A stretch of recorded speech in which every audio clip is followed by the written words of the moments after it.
Un suiveur qui travaille comme conducteur d'ambulance m'a envoyé cette histoire il y a quelques jours et honnêtement, cela m'a laissé sans voix. Si vous travaillez également de nuit ou avez vécu quelque chose qui vous a fait douter de la réalité, j'aimerais que vous le partagiez dans les commentaires.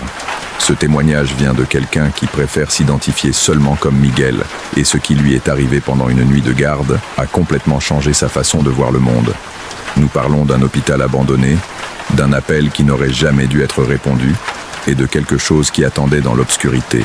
Si vous êtes facilement mal à l'aise, considérez cela comme un avertissement. Je travaille comme paramédic dans la ville depuis 7 ans. J'ai vu de tout.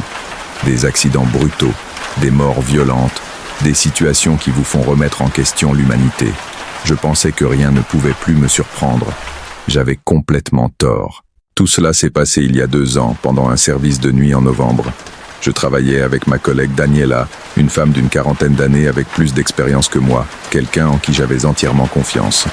Ce soir-là, nous étions assignés à la zone nord de la ville, un secteur qui comprenait plusieurs vieux quartiers et quelques zones industrielles abandonnées.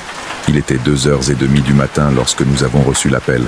Daniela a pris la radio pendant que je conduisais de retour à la base après avoir déposé un patient aux urgences. Unité 7, vous avez un code d'urgence. Patiente féminine, 32 ans, difficultés respiratoires sévères. Localisation, hôpital San Rafael, LA, 3e étage. Je suis resté figé. Daniela est également restée silencieuse, regardant la radio comme si elle avait mal entendu. « Répétez la localisation », a-t-elle dit après quelques secondes. « Hôpital San Rafael, LA, 3e étage, chambre 304. » Daniela et moi nous sommes regardés. L'hôpital San Rafael avait été fermé depuis 5 ans. Je connaissais bien le bâtiment car ma mère y avait travaillé comme infirmière avant la fermeture. L'endroit était abandonné, supposément en cours de démolition qui n'avait jamais été achevé. Personne n'y vivait. Personne ne devrait y être. Centrale, confirmez l'adresse. L'hôpital San Rafael est fermé depuis des années, dis-je par radio. Il y eut des interférences. Puis une voix différente, pas celle de l'agent habituel. Une voix qui semblait étrange, comme si elle venait de très loin. Patient critique, nécessite une attention immédiate. Hôpital San Rafael, Est, 3e étage. Daniela prit la radio. Qui parle? Où est Carmen?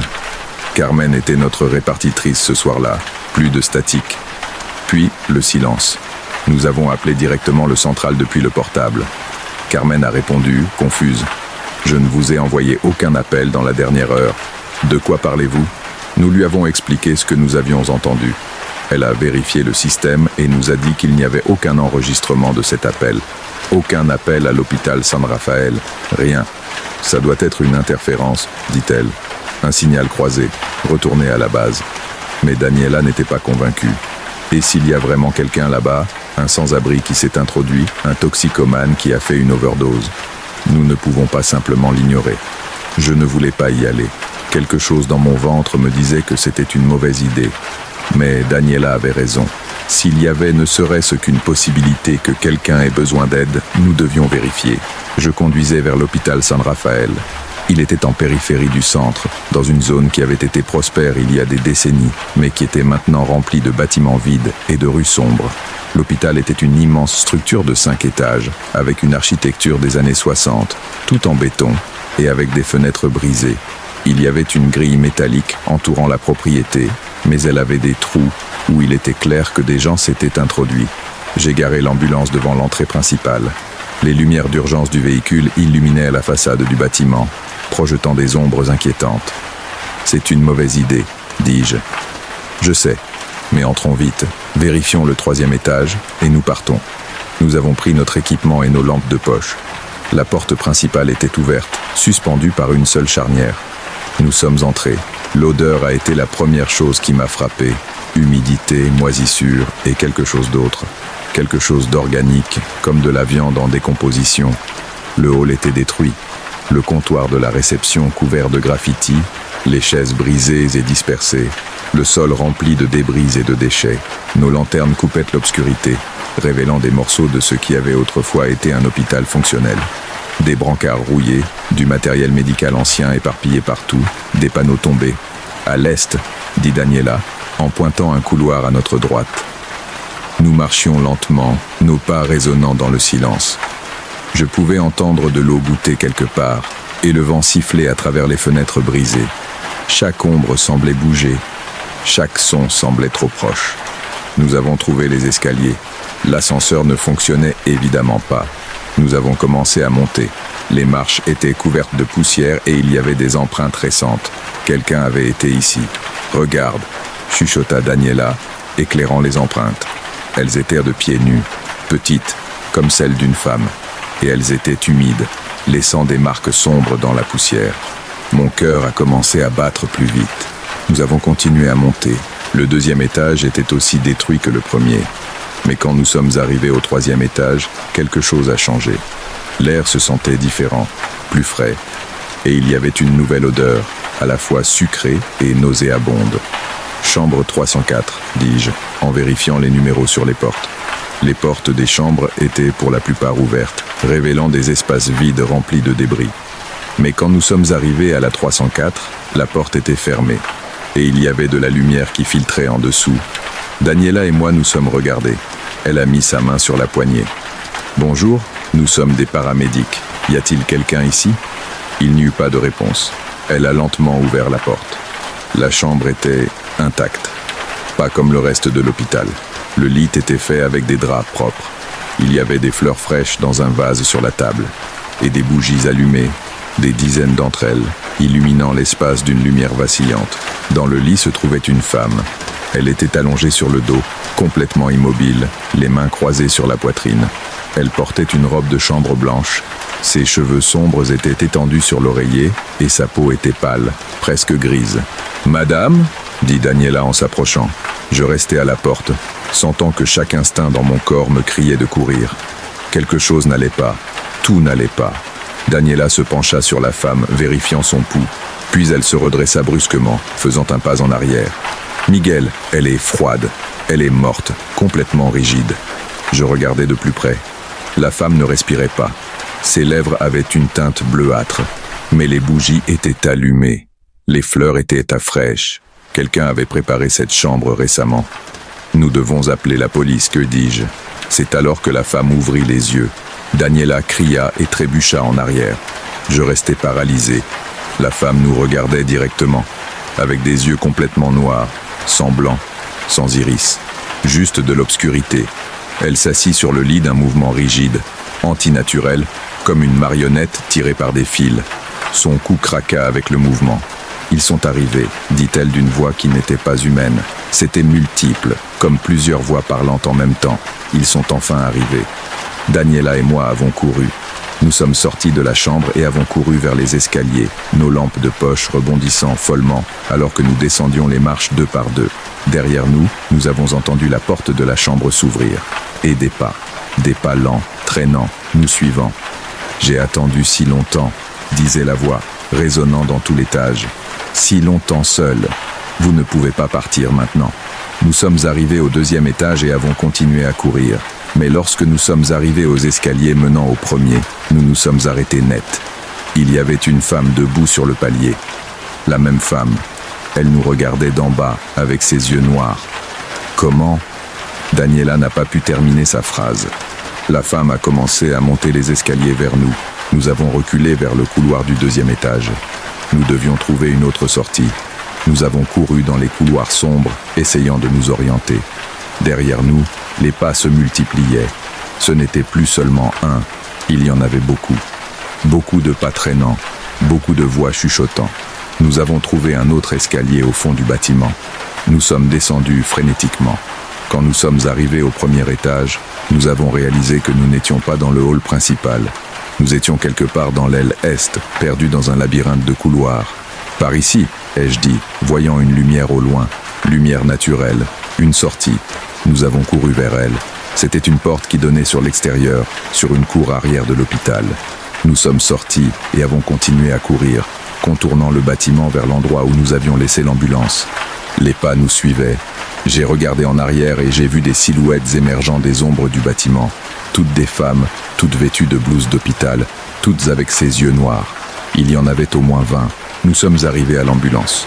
J'ai sauté à l'intérieur et démarré le moteur.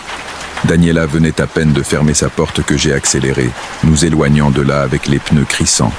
Dans le rétroviseur, j'ai vu des silhouettes rester immobiles devant l'hôpital, nous regardant partir. La dernière que j'ai vue était la femme de la chambre 304. Elle a levé une main, comme pour dire au revoir. J'ai conduit directement au poste de police le plus proche. Nous leur avons tout raconté. Ils nous ont regardés comme si nous étions fous, mais ils ont accepté de vérifier l'hôpital. Le lendemain, ils nous ont appelés. Ils avaient inspecté l'hôpital San Rafael. Ils n'ont rien trouvé. Il n'y avait pas de bougies, pas de fleurs, pas de lit fait. La chambre 304 était vide, pleine de débris comme le reste du bâtiment. Il n'y avait aucune preuve que quelqu'un y ait été depuis des années. Mais il y avait autre chose. Ils ont examiné les dossiers de l'hôpital avant sa fermeture. La chambre 304 faisait partie de l'aile d'oncologie. La dernière patiente enregistrée dans cette chambre était décédée là en 2008. Son nom était Elena Carrasco. Elle est morte seule, au milieu de la nuit, alors que l'hôpital était évacué en raison d'une panne électrique massive. Personne n'était avec elle lorsqu'elle est décédée. Ils m'ont montré sa photographie du dossier. C'était la femme que nous avions vue. Daniela et moi avons été évalués psychologiquement. Nous avons subi des tests de dépistage de drogue. Tout était normal. Officiellement, notre histoire a été classée comme stress au travail et hallucination partagée. Mais je sais ce que j'ai vu. Daniela le sait aussi. Elle a quitté son travail 2 mois plus tard. Elle dit qu'elle ne peut plus, qu'à chaque fois qu'elle ferme les yeux, elle voit ses yeux noirs. J'ai continué à travailler, mais j'ai demandé un transfert dans une autre zone. Je n'accepte plus jamais d'appel dans la zone nord. Et jamais, sous aucune circonstance, je ne m'approche de l'hôpital San Rafael. La partie qui me hante le plus est l'appel original. J'ai enquêté par moi-même. J'ai parlé avec des techniciens de la centrale d'urgence. Ils m'ont dit que pour que cet appel arrive à notre radio, quelqu'un aurait dû le passer depuis un téléphone enregistré dans le système, l'un des téléphones d'urgence de l'hôpital. Mais tous ces téléphones ont été déconnectés lorsque l'hôpital a fermé en 2013. Tous, sauf un. Le téléphone de la chambre 304 n'a jamais été officiellement désactivé du système. Une erreur administrative. Techniquement, ce numéro était toujours actif dans les registres. Parfois, je me demande ce qui se serait passé si nous n'étions pas allés. Si nous avions ignoré l'appel. Elena aurait-elle continué à attendre? Continuerait-elle à appeler, nuit après nuit, espérant que quelqu'un vienne? Ou pire, je me demande si nous sommes vraiment partis. Parce que depuis cette nuit-là, il y a des moments où je suis dans l'ambulance, en train de travailler, et j'entends quelque chose à la radio, de la statique, des voix lointaines, et parfois, très clairement, une voix qui dit « Vous n'êtes pas partis, vous êtes toujours ici avec moi ». Quand cela arrive, je vérifie les miroirs, et je jure que parfois je vois une silhouette sur le siège arrière de l'ambulance, une femme en blouse d'hôpital, me regardant avec des yeux qu'elle ne devrait pas avoir. Daniela m'a confié quelque chose avant de partir. Elle a dit qu'elle les voyait aussi, pas seulement dans l'ambulance, chez elle, dans la rue, toujours dans le coin de l'œil, toujours en train d'observer. Je pense qu'elle nous a marqués, m'a-t-elle dit. Je pense que quand nous sommes entrés dans cette pièce, quelque chose a changé, comme si nous avions franchi une ligne que nous ne devions pas franchir. Peut-être qu'elle avait raison, parce que je les vois plus souvent maintenant. Pas seulement Elena, toutes elles, les femmes de l'hôpital. Parfois, elles sont debout dans des coins sombres quand je conduis la nuit. Parfois, je les vois reflétées dans les fenêtres, toujours en train de regarder, toujours en train d'attendre. J'ai parlé avec des prêtres, avec des guérisseurs, avec quiconque voulait écouter. La plupart pensent que je suis fou. Mais un vieux prêtre m'a dit quelque chose que je n'ai pas pu oublier. Il y a des endroits où la mort s'accumule, m'a-t-il dit, où tant de personnes sont mortes, surtout des morts tristes, solitaires, que la frontière entre ce monde et l'autre devient mince. Et parfois, ceux qui sont morts seuls sont si désespérés de compagnie qu'ils font tout pour attirer les vivants vers eux. Que puis-je faire ? Lui ai-je demandé. Rien. Une fois qu'ils t'ont vu, une fois que tu as répondu à leur appel, tu fais partie de leur monde. La seule chose que tu peux faire est d'apprendre à vivre avec ça. Je ne sais pas si je dois le croire. Je ne sais plus quoi croire. Ce que je sais, c'est qu'il y a un hôpital San Rafael dans cette ville qui devrait être démoli, qu'il devrait être réduit en décombres et en cendres. Mais ce ne sera pas le cas, parce qu'à chaque fois qu'une équipe de démolition s'approche, des choses étranges se produisent. Des accidents, des maladies soudaines. Le projet est annulé encore et encore. C'est comme si le bâtiment se protégeait lui-même, ou comme si ce qui est à l'intérieur ne voulait pas être dérangé. Parfois, je conduis là-bas la nuit, de loin, juste pour voir s'il est vide. Il ne l'est jamais. Il y a toujours des lumières au 3e étage, des lumières de bougies qui scintillent dans les fenêtres de la chambre 304. Et si je reste à regarder assez longtemps, je vois des silhouettes se déplacer derrière les vitres brisées. Des silhouettes qui semblent attendre, regardant à l'extérieur, cherchant quelqu'un d'autre pour répondre à leur appel. Mon conseil, si jamais vous recevez un appel d'urgence dans un endroit abandonné, en particulier un hôpital, n'y allez pas. Peu importe combien votre sens du devoir vous dit que vous devez aider. Certains endroits sont abandonnés pour une raison, et certains patients ne devraient jamais recevoir de visite. C'est tout ce que Miguel m'a partagé. Il continue de travailler comme paramédic, bien qu'il dise que chaque nuit de travail est un défi qu'il affronte avec peur. Si vous avez déjà travaillé dans le secteur de la santé et vécu quelque chose que vous ne pouvez pas expliquer, j'aimerais beaucoup le lire dans les commentaires. Ces histoires de travailleurs de nuit m'impactent toujours d'une manière spéciale. Si ce témoignage vous a plu, abonnez-vous pour plus de récits chaque semaine. Il y a beaucoup d'autres expériences qui attendent d'être racontées. Passez une bonne nuit. Et si vous travaillez de nuit, prenez bien soin de vous là-bas.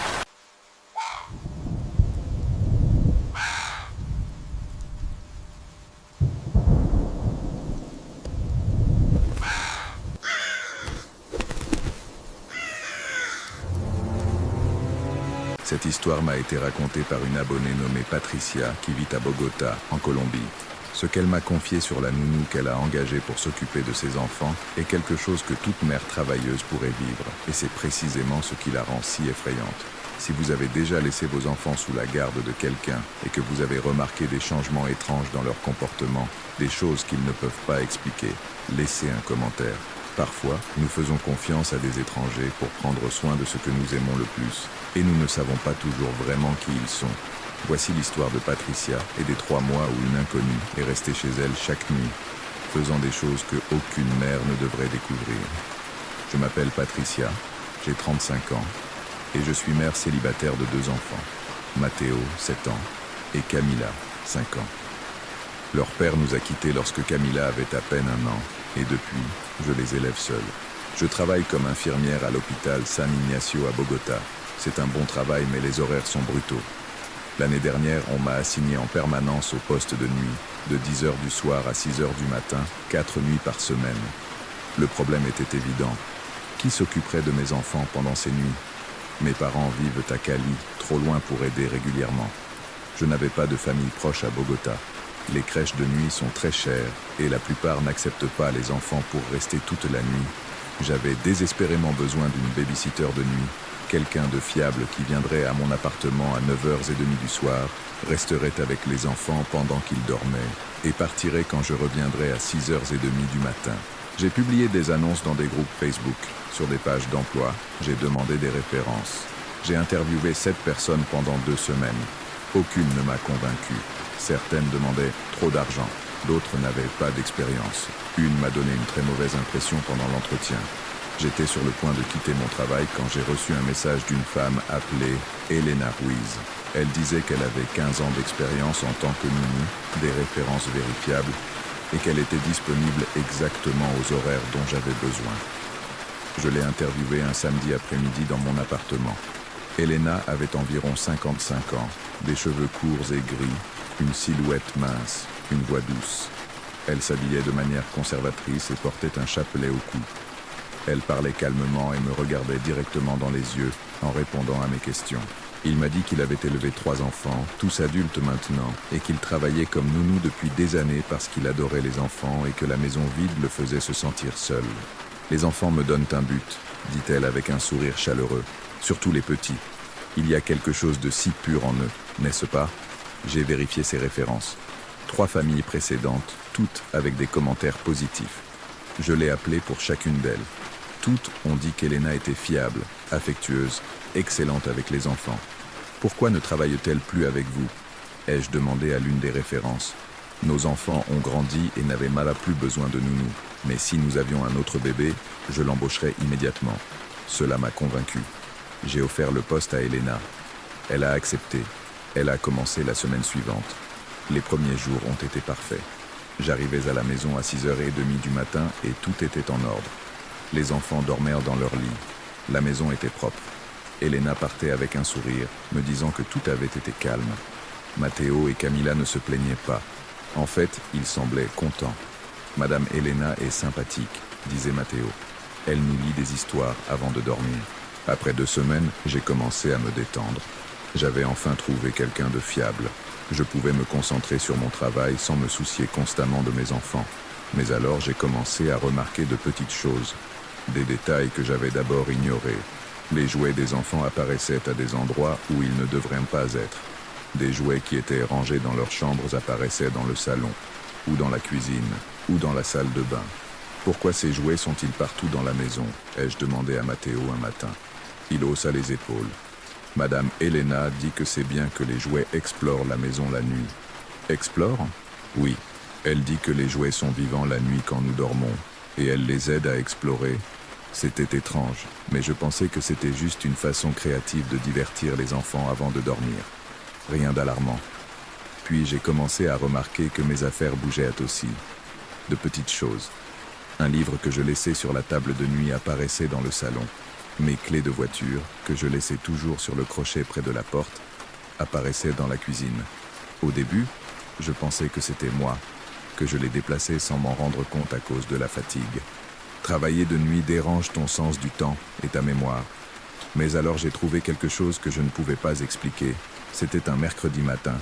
Je suis rentré à la maison après un service particulièrement épuisant. Elena était déjà partie. Les enfants dormaient. Je suis allé dans ma chambre pour changer de vêtements. Dans mon tiroir de chevet, à côté du lit, il y avait une photo de moi quand j'étais enfant. Une photo que je gardais depuis des années dans une boîte au fond de mon placard. C'était de quand j'avais environ 8 ans, dans le jardin de la maison de mes parents. Pourquoi étais-tu là? Je ne l'avais pas sorti. Et il n'y avait aucune raison pour qu'Elena entre dans ma chambre. Les enfants dormaient dans leur propre chambre. J'ai envoyé un message à Elena. J'ai trouvé une photo de moi enfant dans mon tiroir. Es-tu entré dans ma chambre hier soir? Sa réponse est arrivée une demi-heure plus tard. Oui, désolé. Camilla s'est réveillée en demandant de l'eau et j'ai entendu un bruit dans ta chambre. Je suis entré vérifier que tout allait bien. J'ai vu la photo par terre. Peut-être qu'elle est tombée de quelque part. Et je l'ai mise dans le tiroir pour ne pas l'abîmer. J'espère ne pas avoir été invasive. L'explication avait du sens, mais quelque chose me dérangeait. Cette photo avait été dans une boîte fermée.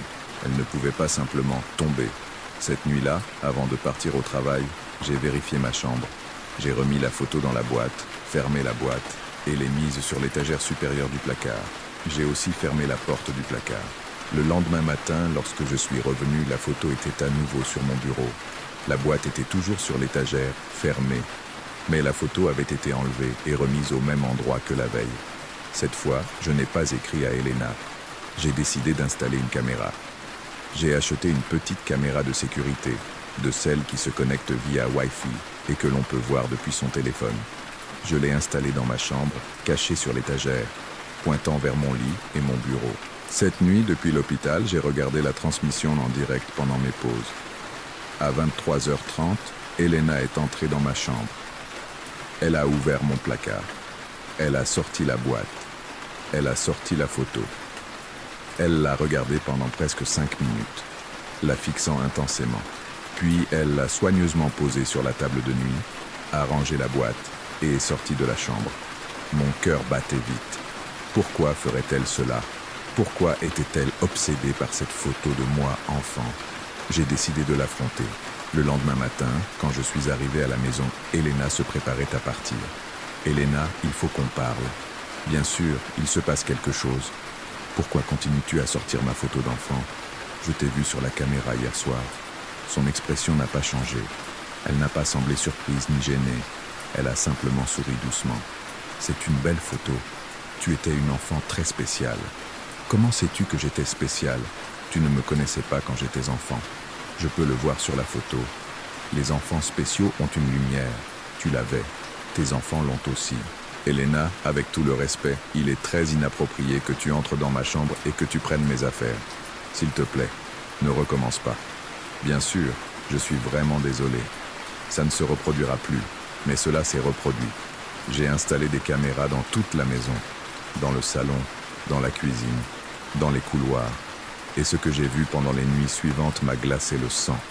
Elena n'entrait pas seulement dans ma chambre. Elle entrait dans les chambres des enfants pendant qu'ils dormaient.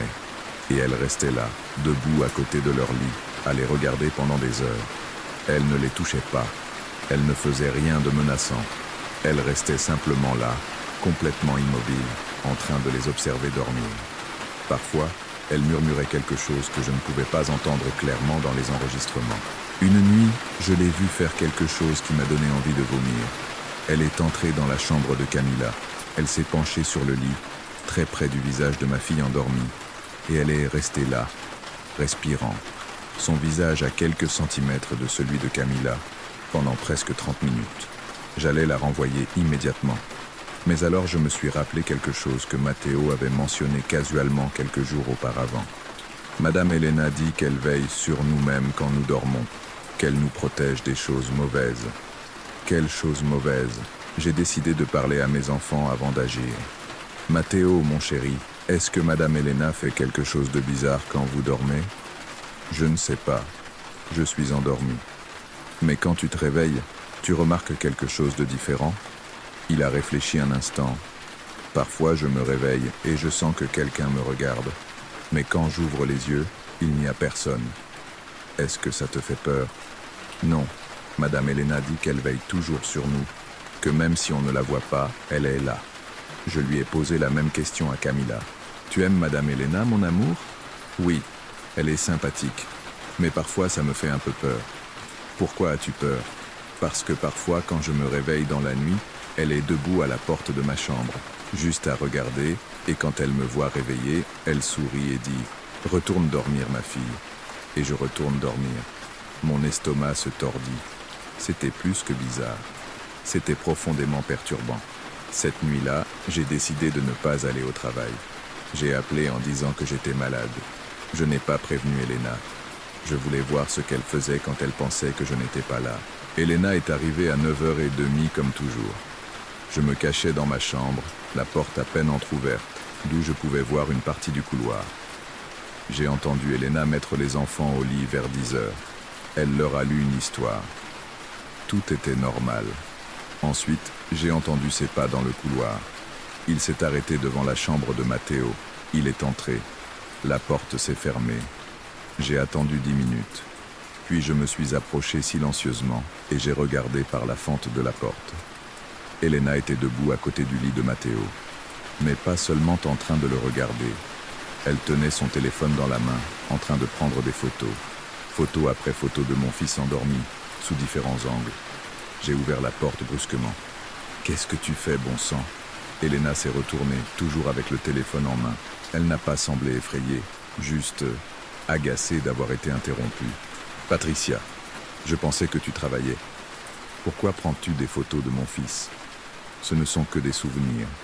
Les enfants grandissent si vite. Je voulais avoir des souvenirs. Ce sont mes enfants. Tu ne peux pas prendre de photos d'eux sans ma permission. Donne-moi ce téléphone. » Non. La façon dont elle a dit non était glaçante, ferme, définitive. Comme si elle avait un quelconque droit sur mes enfants. « Donne-moi le téléphone maintenant ou j'appelle la police. » « Tu ne vas pas faire ça. »« Quoi ? Tu n'appelleras pas la police parce que tu sais que je suis la seule nounou que tes enfants tolèrent. Parce que tu sais que tu as besoin de ce travail. Parce que tu sais que tu n'as pas d'autres options. » Sa voix était encore douce, mais il y avait quelque chose en dessous. Quelque chose de froid. Quelque chose de menaçant. Matteo se réveilla avec nos voix. « Maman, que se passe-t-il ? Tout va bien, mon amour. Rêve encore. » Elena sourit. « Oui, Matteo. Tout va bien. Ta maman est juste un peu confuse. Sors de ma maison, maintenant, comme tu veux. » Elena marcha lentement vers la sortie, toujours en tenant son téléphone. Avant de franchir la porte, elle se retourna. « Tu es une mauvaise mère, tu le savais ? Les laisser seuls tant de nuits. Ils ont besoin de quelqu'un qui prenne vraiment soin d'eux. Quelqu'un qui les aime vraiment. Quelqu'un comme moi. » Et elle partit. Je fermai immédiatement toutes les portes et fenêtres à clé. Je vérifiais les deux enfants. Ils allaient bien physiquement. effrayé par la confrontation mais en bonne santé. Je n'ai pas dormi cette nuit-là. Je suis resté éveillé, veillant, attendant. Quoi? Qu'elle revienne? Le lendemain matin, je suis allé à la police. Je leur ai montré les vidéos des caméras. Je leur ai parlé des photos. Lui avez-vous donné la permission de s'occuper de vos enfants? Demanda l'officier. Oui, mais vous l'avez déjà vu toucher inappropriément ses enfants? Non, mais vous l'avez déjà menacé directement, vous ou vos enfants? Eh bien, pas directement, mais le ton. Madame, je comprends votre inquiétude, mais techniquement, elle n'a commis aucun crime. Observer les enfants dont elle s'occupe n'est pas illégal. Prendre des photos, bien qu'inappropriées, n'est pas illégal si elle avait un accès autorisé à la maison. La meilleure chose à faire est simplement de ne pas la réembaucher. Mais et si elle revient? Et si elle essaie quelque chose? Elle sait où je vis? Évidemment. Elle travaillait chez moi. Bon, si elle revient sans être invitée, ce serait une intrusion. Là, oui, nous pourrions agir. Mais pour l'instant, nos mains sont liées. Je me suis sentie impuissante, frustrée, peur. J'ai engagé une autre nounou. Cette fois, une agence professionnelle avec vérification des antécédents. C'était plus cher, mais cela valait la tranquillité d'esprit. 2 semaines se sont écoulées sans incident. Les enfants se sont adaptés à la nouvelle nounou. J'ai commencé à me détendre à nouveau. Mais alors, Camilla a commencé à dire des choses étranges. Maman, Madame Elena est venue me rendre visite hier soir. Quoi? Non, ma chérie. Madame Elena ne vient plus. Nous avons maintenant Madame Monica. Mais elle est venue. Je l'ai vue à ma fenêtre. À ta fenêtre?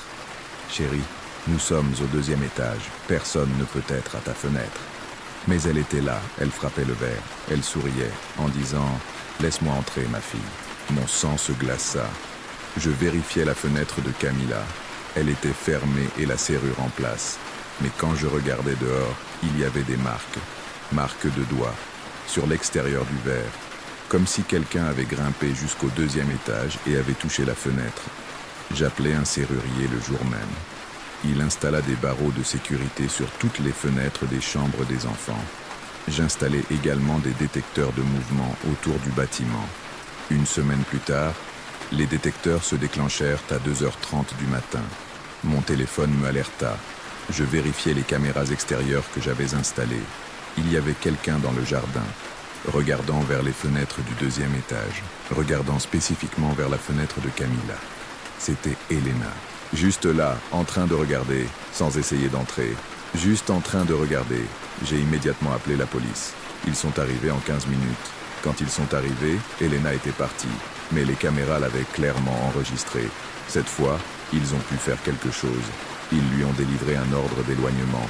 Si elle s'approchait à moins de 200 mètres de ma maison ou de mes enfants, elle serait arrêtée. Je pensais que cela suffirait. Ce ne fut pas le cas.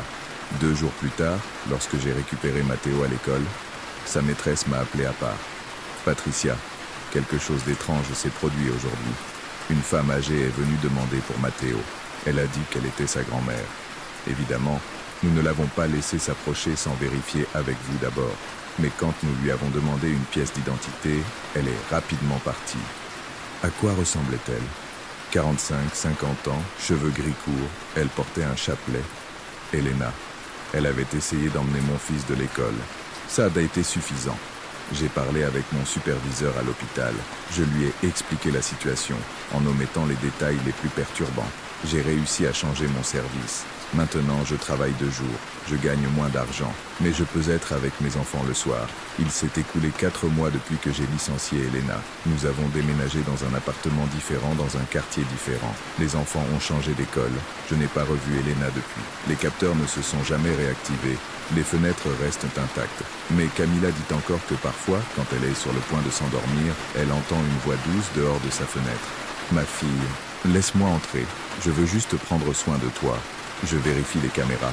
Il n'y a jamais personne. Peut-être que Camilla l'imagine. Peut-être que ce sont des cauchemars résiduels de cette expérience. Ou peut-être qu'Elena a trouvé un moyen de lui parvenir que les caméras ne peuvent pas capter. Je ne sais pas.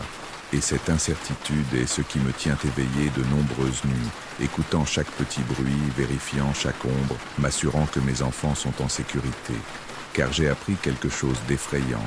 Lorsque vous invitez un étranger chez vous, lorsque vous lui donnez accès à vos enfants, vous ne savez jamais vraiment qui il est. Vous ne savez jamais ce qu'il veut. Vous ne savez jamais jusqu'où il ira. Et une fois qu'il devient obsédé, une fois qu'il décide que vos enfants lui appartiennent, il est presque impossible de le faire renoncer. Alors si vous engagez un jour une babysitter, faites plus que vérifier ses références. Faites confiance à votre instinct. Et si quelque chose vous semble mauvais, même légèrement, agissez immédiatement, car lorsque les signaux deviennent évidents, il peut être trop tard. Voici l'expérience de Patricia. Elle m'a dit qu'elle vit encore avec la peur qu'un jour Elena apparaisse, que les enfants suivent une thérapie pour traiter tout ce qu'ils ont vécu. Si tu as déjà dû laisser tes enfants à quelqu'un et que tu as ensuite découvert des choses qui t'ont fait remettre en question tout, laisse un commentaire. La confiance que nous plaçons dans les personnes qui prennent soin de nos proches est quelque chose de sacré. Et lorsque cette confiance est brisée, les cicatrices peuvent durer des années. Prends soin de ta famille, vérifie toujours, et on se retrouve dans la prochaine histoire. Repose-toi bien.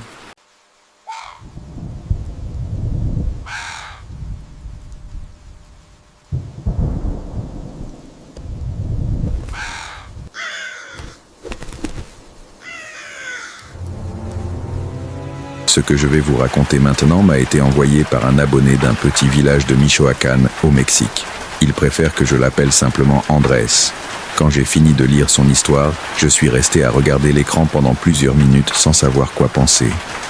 Si vous vivez dans un village où des traditions anciennes sont encore pratiquées, ou si vous avez entendu des histoires de votre famille sur des choses qui ne devraient pas exister, partagez-les dans les commentaires. J'adore lire vos expériences. Maintenant, laissez-moi vous raconter ce qu'Andrés a vécu quand il avait 16 ans, dans un village où tout le monde connaissait les règles, mais où il a décidé de les enfreindre. Je m'appelle Andrés, j'ai 33 ans, et ce que je vais raconter s'est passé il y a 17 ans dans mon village natal, Santa Clara de los Pinos, une petite municipalité dans les montagnes de Michoacán. C'est le genre de village où tout le monde se connaît, où les traditions sont respectées plus que les lois, et où il y a des choses que les anciens savent mais n'expliquent jamais complètement aux jeunes. J'ai grandi en écoutant des avertissements. N'allez pas à la colline après la tombée de la nuit. Ne sifflez pas dans la forêt. Si vous voyez des lumières étranges, tournez-vous et rentrez chez vous sans regarder en arrière. N'acceptez jamais, jamais de cadeaux d'inconnus sur le chemin. Comme la plupart des adolescents, je pensais que c'était des superstitions ridicules, des histoires pour effrayer les enfants. Mon grand-père, Don Esteban, a essayé de m'expliquer plusieurs fois que ces règles existaient pour de vraies raisons, que le village avait des accords anciens avec des choses qui vivaient dans les montagnes.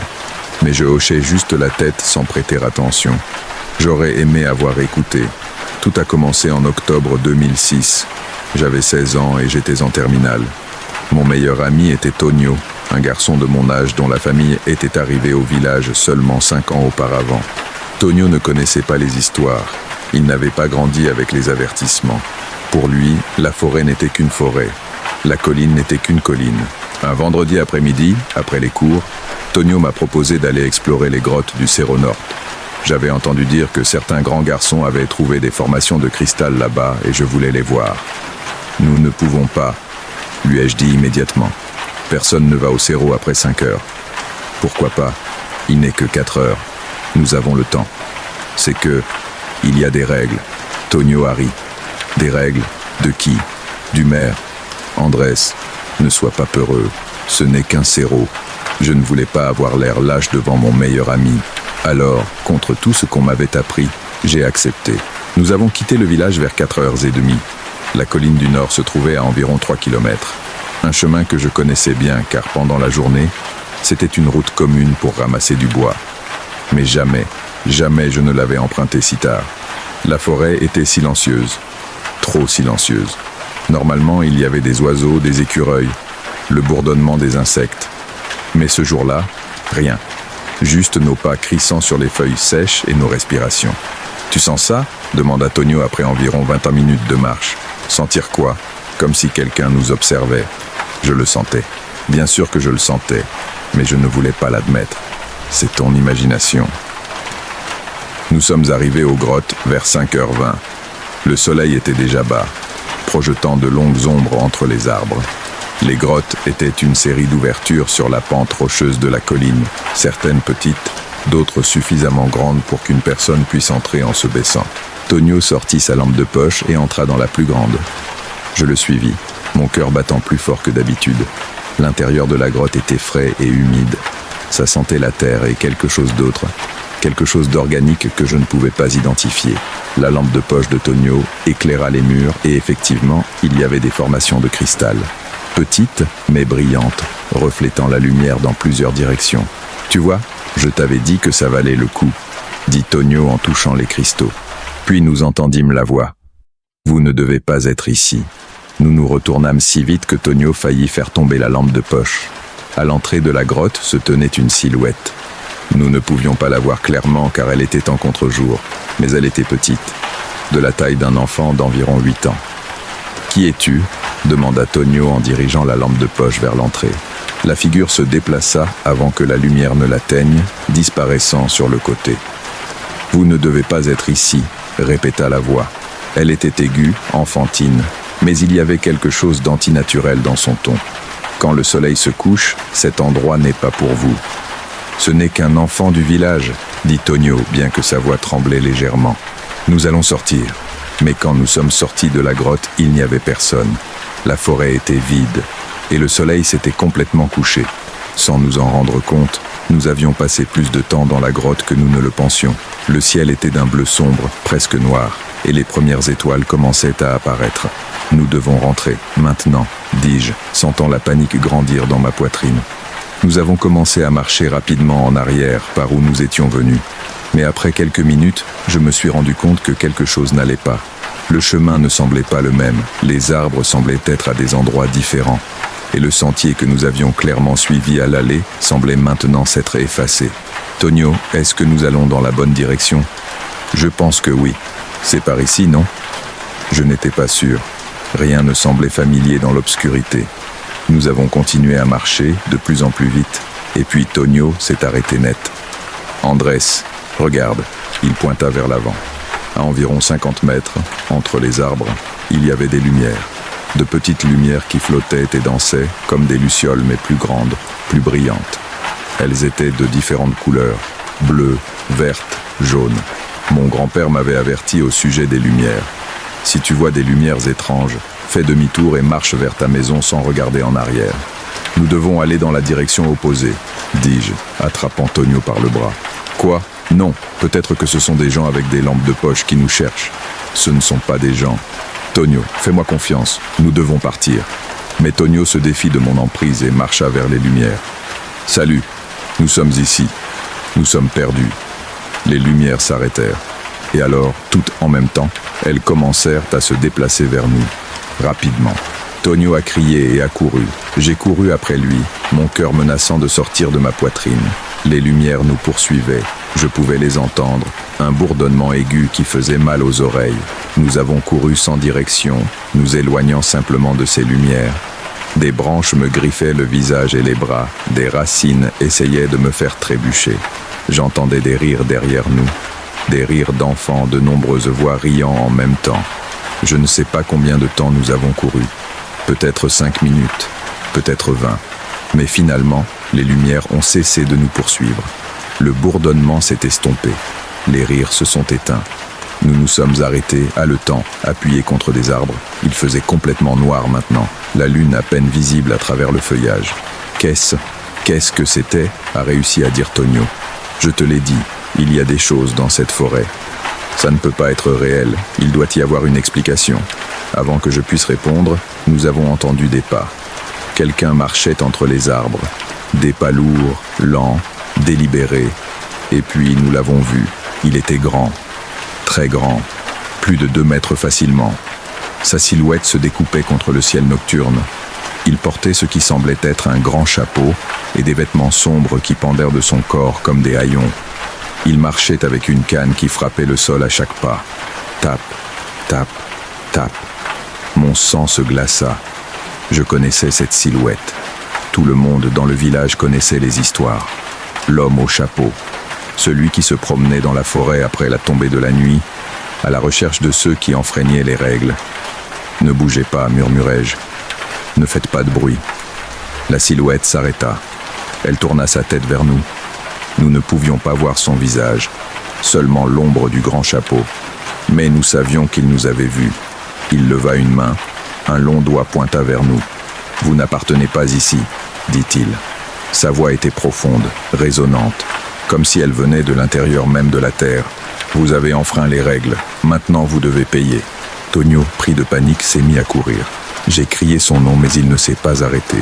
La silhouette s'est tournée pour le suivre du regard, mais elle ne bougea pas de sa place. « Courez autant que vous le souhaitez, garçon, dit-il. Dans cette forêt, tous les chemins mènent à moi. » Puis il me regarda droit dans les yeux. « Tu connais les règles. On te les a enseignées, mais tu as choisi de les enfreindre. » « Je suis désolé, réussis-je à dire, ma voix à peine un murmure. Cela ne se reproduira plus. S'il vous plaît, laissez-nous partir. » Des excuses? Les excuses ne règlent pas les dettes. Que voulez-vous? La silhouette fit un pas en avant. Je pouvais maintenant le sentir. Terre humide, feuilles pourries et quelque chose d'autre. Quelque chose comme de la chair en décomposition. La forêt a faim. Elle a toujours faim. Votre peuple le sait. C'est pourquoi il existe des règles. C'est pourquoi ils font leurs offrandes à chaque nouvelle lune. Mais toi, avec ta négligence, avec ton arrogance juvénile, tu as déséquilibré l'accord. Quel accord?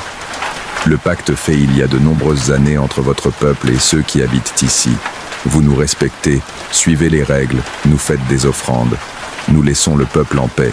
Mais quand quelqu'un enfreint les règles, il fit un pas de plus. Cette personne devient l'offrande. La terreur m'a paralysé. S'il vous plaît, je suis jeune, j'ai fait une erreur.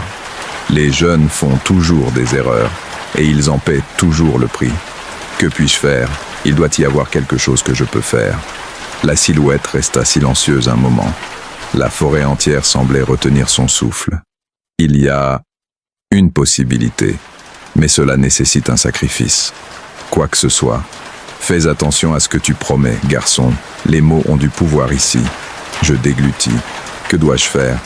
Tu dois m'apporter quelque chose de valeur, quelque chose qui signifie beaucoup pour toi. Pas d'argent, pas d'objet, quelque chose avec un véritable poids émotionnel. Tu as jusqu'à demain au crépuscule. Si tu l'apportes, toi et ton ami serez libérés. Sinon, il n'a pas terminé sa phrase, mais le message était clair. Comment vais-je le trouver? Je te trouverai. Retourne à l'endroit où tu es entré dans la forêt demain à 6 heures du soir, seul. Si tu viens accompagner, le marché est annulé. La silhouette commença à s'éloigner, se dissolvant dans l'ombre. Attendez, et mon ami, où est Tonio? Il est en sécurité, pour l'instant. Il trouvera son chemin vers la maison ce soir. Mais souviens-toi, si tu échoues à apporter l'offrande, vous paierez tous les deux le prix. Et puis il disparut complètement, comme s'il n'avait jamais été là. Je restais tremblant dans l'obscurité pendant plusieurs minutes. Puis, je ne sais comment, je trouvai un sentier éclairé par la lune qui n'avait pas été là auparavant. Je le suivis, et une demi-heure plus tard, j'émergeais de la forêt juste à la périphérie du village. Je courus à la maison. Ma famille était en émoi, sur le point d'organiser une recherche. Je leur dis que je m'étais perdu, mais que j'avais trouvé le chemin du retour. Je ne mentionnais rien d'autre. Cette nuit-là, je n'ai pas dormi. Je suis resté éveillé à penser à ce que je pourrais offrir. Quelque chose de valeur émotionnelle. Quelque chose qui signifierait beaucoup pour moi. Le lendemain matin, Tonio est apparu chez moi. Il était pâle, avec de profondes cernes. Il m'a dit qu'il était apparu chez lui vers 10 heures du soir sans se souvenir comment il était arrivé. Je lui ai parlé de l'accord. « Qu'est-ce que tu vas apporter ?» a-t-il demandé. J'y avais pensé toute la nuit. Il n'y avait qu'une seule chose qui remplissait vraiment les critères. Ma guitare. C'était la guitare de mon père. Il était mort quand j'avais 8 ans, et la guitare était la seule chose que j'avais de lui. Il m'avait appris à jouer. Nous passions des heures ensemble, lui m'apprenant des accords, moi essayant de suivre le rythme. C'était ma possession la plus précieuse. L'idée de la perdre me brisait le cœur, mais c'était ma vie, et celle de Tonio contre une guitare. Cet après-midi-là, à 5h30, j'ai pris la guitare et je me suis dirigé vers la forêt. Mon grand-père m'a arrêté à la porte. « Où vas-tu avec cette guitare ?»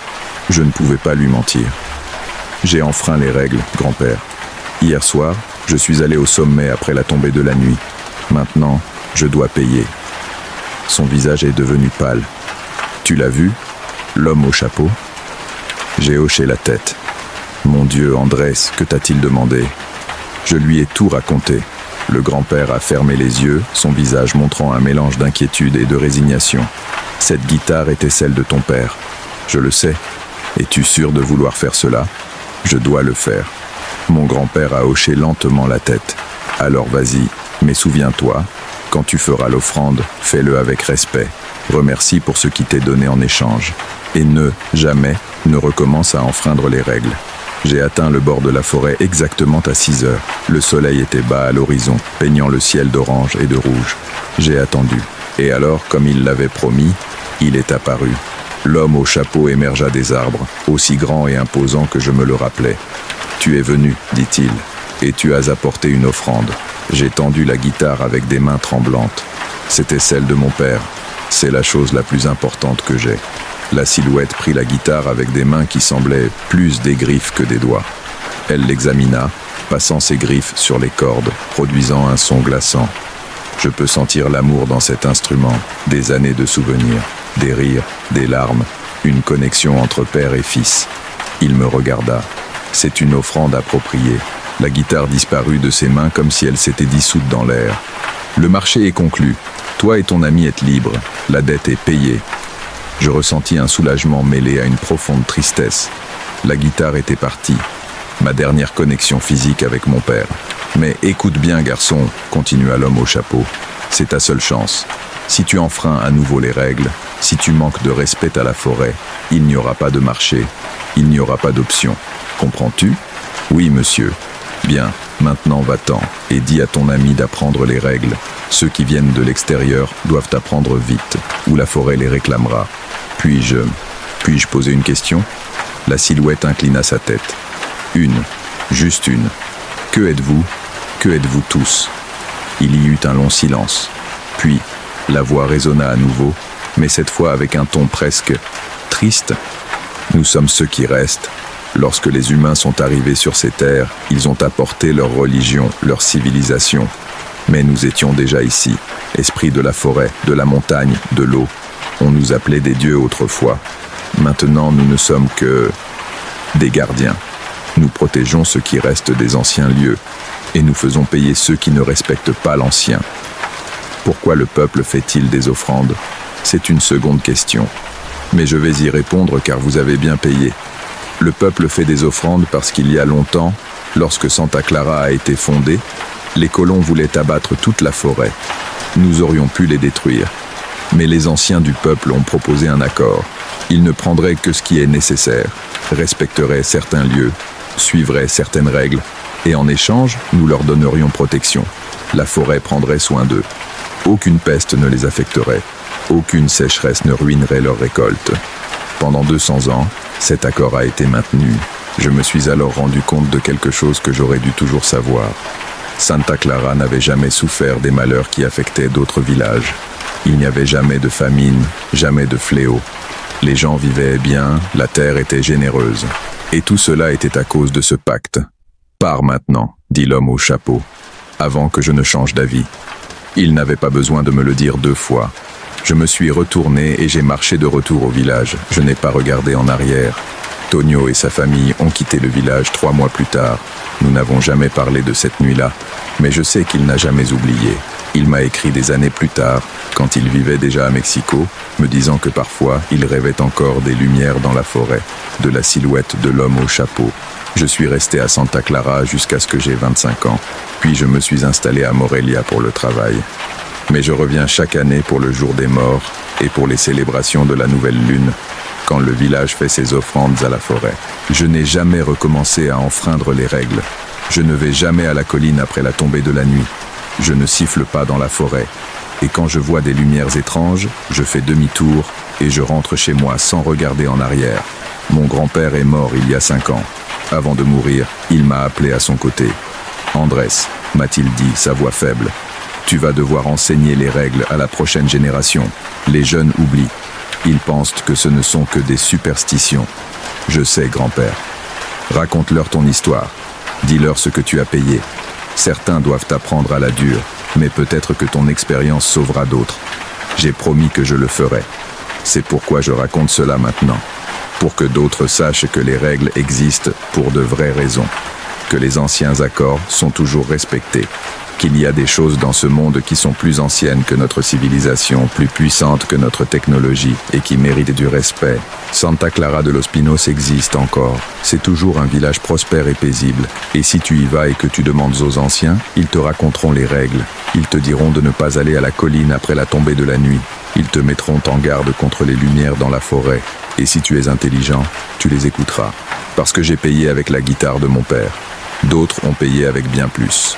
Certains ont payé avec leur santé mentale, d'autres avec des années de leur vie. Et quelques-uns, ceux qui ont vraiment défié la forêt avec arrogance et mépris, ne sont jamais revenus. J'ai encore des rêves parfois. Je rêve que je suis dans la forêt la nuit, que je vois la haute silhouette de l'homme au chapeau entre les arbres, que j'entends le son d'une guitare jouant au loin, les mêmes notes que mon père avait l'habitude de jouer. Et je me réveille avec des larmes aux yeux, sachant que j'ai fait ce qu'il fallait, mais ressentant encore le poids de cette perte. Certains sacrifices nous changent pour toujours.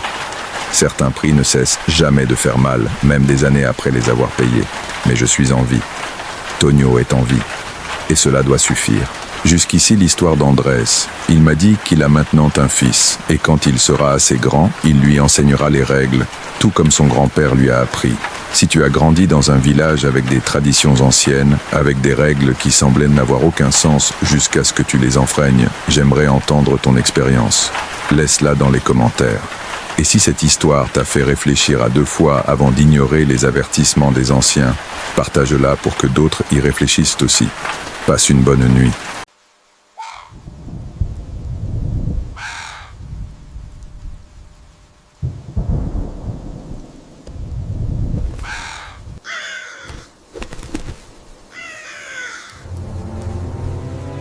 Un abonné de la chaîne qui travaille dans le secteur de la santé m'a envoyé cette expérience elle a vécue il y a des années. Elle a préféré ne pas donner son vrai nom, alors nous l'appellerons Daniel. Si toi aussi tu as travaillé en horaire de nuit dans des hôpitaux, des cliniques ou des maisons de retraite, tu sais probablement que ces endroits ont une énergie différente lorsque la nuit tombe. Si tu as vu ou ressenti des choses que tu ne peux pas expliquer dans ton travail, surtout dans des lieux où la mort est fréquente, raconte-le-moi dans les commentaires. Ces histoires me semblent toujours les plus inquiétantes parce qu'elles viennent de personnes qui ne croient pas au paranormal jusqu'à ce qu'elles le vivent. Voici ce que Daniel a expérimenté pendant 3 mois en travaillant comme infirmier de nuit dans un hôpital pour enfants. Je suis diplômé en soins infirmiers avec la conviction d'aider les enfants. Je m'entendais toujours bien avec eux, j'avais la patience que le travail exigeait et je sentais que je pouvais faire une réelle différence dans leur vie pendant les moments les plus difficiles. Alors, quand on m'a offert un poste à l'hôpital pour enfants San Rafael, je l'ai accepté sans hésiter. L'hôpital était vieux. Construit dans les années 50, il avait été partiellement rénové, mais la structure originale subsistait. De longs couloirs avec des carreaux de sol usés, de hautes fenêtres avec des cadres en métal qui grinçaient avec le vent, et cette odeur caractéristique des vieux hôpitaux, désinfectant mêlé à quelque chose de plus, quelque chose que le temps laisse sur les murs. On m'a assigné au poste de nuit dans le service de pédiatrie, 11h du soir à 7h du matin. Ce n'était pas mon premier choix, mais les quarts de nuit payaient mieux et j'avais besoin d'argent pour payer mes prêts étudiants. Ma première nuit a été calme, trop calme. L'aile avait une capacité pour 30 patients, mais il n'y avait que 12 enfants hospitalisés cette nuit-là. La plupart dormaient profondément, sédatés ou simplement épuisés par leur traitement. Je parcourais les couloirs toutes les heures, vérifiant les moniteurs, ajustant les perfusions, m'assurant que tous étaient stables. L'infirmière qui m'a formé cette première semaine s'appelait Rosa. Elle avait presque 60 ans et travaillait dans cet hôpital depuis son inauguration. Elle était professionnelle, efficace, mais il y avait quelque chose en elle, une tension, comme si elle était constamment en alerte. « Il y a des règles pour le service de nuit », m'a-t-elle dit lors de ma 2e nuit. Non écrites, mais importantes. « Quel genre de règles ?» demandai-je, pensant qu'elle parlerait de procédures médicales. Ne jamais laisser seule la chambre 307. Si un patient y est, vérifiez-le plus fréquemment que d'habitude. Toutes les demi-heures, si possible. Pourquoi ? Elle m'a regardé avec une expression que je n'ai pas pu déchiffrer. Parce que les enfants dans cette chambre font des cauchemars. Tous, sans exception. Et certains ne se réveillent pas d'eux. Je pensais qu'elle était superstitieuse. Rosa appartenait à une autre génération, quand les gens croyaient davantage en ces choses. Mais c'était ma superviseure, alors j'ai acquiescé. Une autre chose, poursuivit-elle. Si tu entends un enfant pleurer dans le couloir, vérifie d'abord dans les chambres.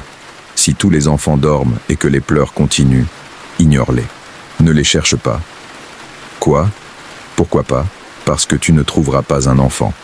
Et ce que tu trouveras, il vaut mieux le laisser en paix. Je ris nerveusement. Tu plaisantes, n'est-ce pas?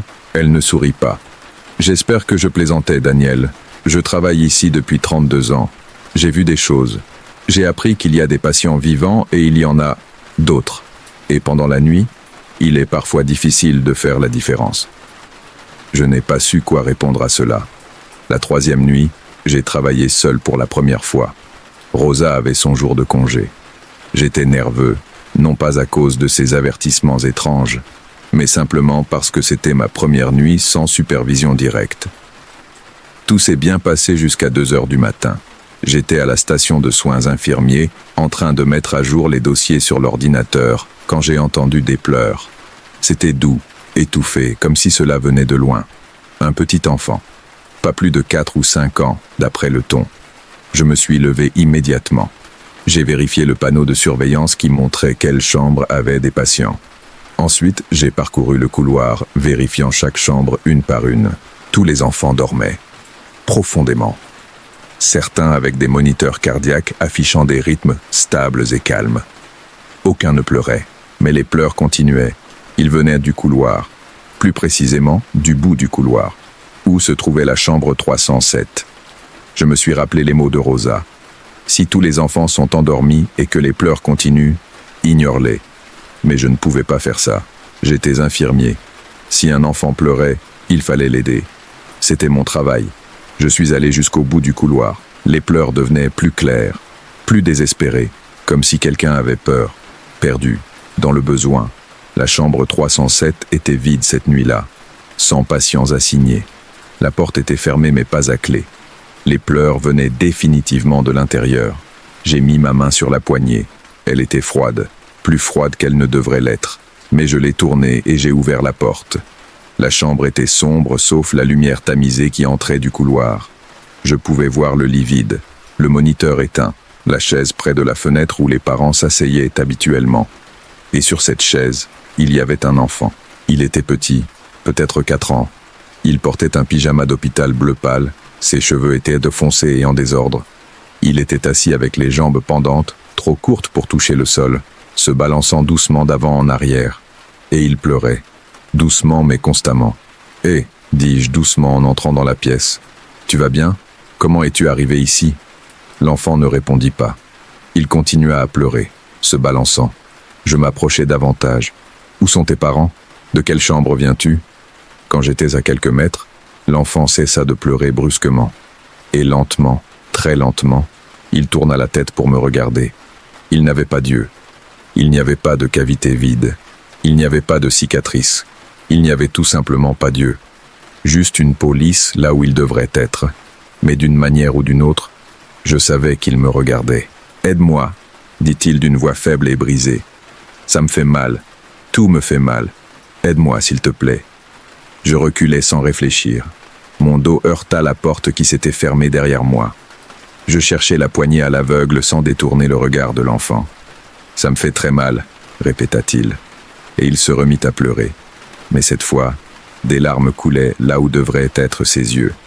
Des larmes noires qui coulaient sur ses joues comme du pétrole. Je trouvai la poignée, je la tournai. Je sortis de la pièce en trébuchant et je claquai la porte. Mon cœur battait si fort que je pouvais l'entendre dans mes oreilles. Je pris plusieurs respirations profondes, essayant de me calmer, essayant de trouver une explication logique. Peut-être était-ce un nouveau patient dont personne ne m'avait informé. Peut-être avait-il une maladie rare qui affectait ses yeux. Peut-être que les larmes noires étaient l'effet d'un médicament. Mais je savais que je me mentais à moi-même. Je suis retourné en courant à la station d'infirmerie et j'ai vérifié tous les dossiers. Il n'y avait aucun patient de 4 ans hospitalisé dans tout le couloir. Aucun. Je regardais le couloir, vers la porte fermée de la chambre 307. Les pleurs avaient cessé. Je n'ai pas dormi le reste de cette nuit-là. Je suis resté à la station d'infirmerie, faisant des rondes toutes les 20 minutes mais évitant de m'approcher trop de la 307. Le lendemain matin, lorsque Rosa est arrivée pour le changement de garde, j'ai dû avoir l'air terrible parce que la première chose qu'elle a demandé a été « Tu l'as vu ?» Cela n'avait pas de sens de mentir. Il y avait un garçon, dans la 307, mais il n'avait pas les yeux, a-t-elle terminé. Je le sais, je l'ai vu 3 fois en toutes ces années, toujours dans cette chambre, toujours en pleurs, toujours demandant de l'aide. Qui est-ce ? Rosa a soupiré et s'est servi du café avant de répondre. Il y a 30 ans, avant l'introduction des nouvelles réglementations de sécurité, il y a eu un incendie dans cet hôpital. C'était la nuit. Un court-circuit dans le service de pédiatrie. Il s'est propagé rapidement. Nous avons évacué la majorité des enfants, mais il y en avait un enfant dans la chambre 307. Il avait 4 ans. Il était en traitement pour un cancer. Très faible. Il ne pouvait pas marcher sans aide. Il s'est arrêté pour prendre une gorgée de café. Ses mains tremblaient légèrement. La fumée était dense. Les infirmières de garde ne pouvaient pas voir. Quand elles ont finalement maîtrisé le feu et sont revenues chercher, elles l'ont trouvé, toujours dans son lit. La fumée l'avait asphyxié, mais avant de mourir, la chaleur intense lui a brûlé les yeux. Lorsqu'elles l'ont trouvé, il pleurait des larmes de sang mêlées à d'autres fluides. J'ai ressenti des nausées. Depuis ce jour, poursuivit Rosa, il apparaît, pas toutes les nuits, peut-être une fois par mois, toujours dans la chambre 307, toujours en pleurs, toujours demandant de l'aide qui est arrivée trop tard. Pourquoi ne ferme-t-on pas cette pièce ? Ils ont essayé. Pendant 2 ans, elle est restée fermée, mais les enfants dans les chambres adjacentes faisaient des cauchemars, toutes les nuits. Des cauchemars sur le feu, sur la fumée, sur l'impossibilité de respirer. Alors ils ont décidé de la rouvrir. C'est plus facile d'avoir la chambre ouverte et d'accepter que de temps en temps, il apparaisse. Je voulais démissionner. Je voulais partir et ne jamais revenir. Mais j'avais besoin du travail. Et une partie de moi, celle qui avait choisi cette profession, ressentait une obligation, même envers les patients qui n'étaient plus en vie. Les nuits suivantes, j'ai été plus prudent. Je suivais toutes les règles de Rosa. Je vérifiais la chambre 307 fréquemment quand il y avait des patients là-bas. Et quand elle était vide, je l'évitais complètement. Mais il y avait d'autres choses, des choses que Rosa n'avait pas mentionnées. Parfois, quand je marchais dans le couloir sombre à 3 heures du matin, j'entendais des pas derrière moi, petits, légers, des pas d'enfants. Mais quand je me retournais, il n'y avait personne.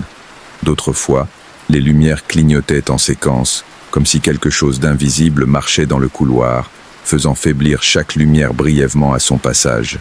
Et il y avait des moments où je ressentais une présence. Quelqu'un juste derrière mon épaule, si près que je pouvais sentir sa respiration. Mais quand je regardais, il n'y avait personne.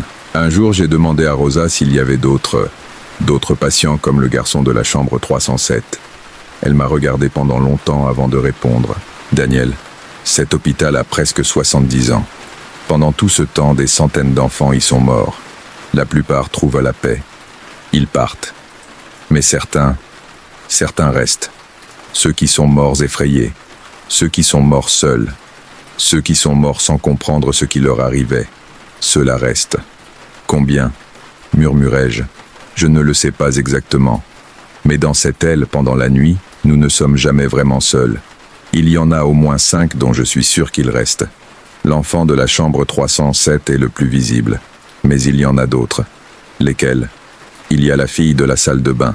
Si tu entres dans la salle de bain des femmes du 2e étage après 2 heures du matin, tu la vois parfois, debout devant le miroir, se coiffant les longs cheveux. Si tu la regardes directement, elle disparaît. Mais si tu l'ignores et que tu utilises la salle de bain normalement, elle reste là, à se brosser, à se brosser. Elle ne finit jamais. Rosa semblait se souvenir de quelque chose de douloureux. Ensuite, il y a le garçon qui court. Nous ne connaissons pas son histoire. Mais parfois, vers 4 heures du matin, on entend des pas courir dans le couloir, comme si quelqu'un jouait ou fuyait. Les pas vont d'un bout à l'autre, encore et encore, pendant exactement 15 minutes. Et puis, ils s'arrêtent. Et les autres ? Il y a des jumeaux, un garçon et une fille, peut-être 7 ou 8 ans. Je les ai vus 2 fois. Ils sont toujours ensemble, toujours main dans la main. Ils marchent dans le couloir en regardant dans chaque pièce, comme s'ils cherchaient quelque chose ou quelqu'un. Ils n'entrent jamais dans les chambres. Ils regardent seulement. Et puis, il continue à marcher jusqu'à disparaître au bout du couloir. Il prit une profonde inspiration avant de continuer. Et voici le bébé, c'est le pire. Parfois, tu entends un bébé pleurer dans la salle de néonatologie vide. Tu ne devrais pas entrer quand tu entends ça. Tu ne trouveras jamais le bébé. Mais si tu entres et que tu cherches trop longtemps, on dit que quelque chose d'autre te trouve. Quelque chose qui n'est pas un bébé. Quelque chose qui utilise ce son uniquement pour attirer les gens. Je frissonnais. Comment peuvent-ils travailler ici en sachant tout cela? Rosa me sourit tristement. Parce que quelqu'un doit le faire. Et parce que, malgré tout, cet hôpital est bon.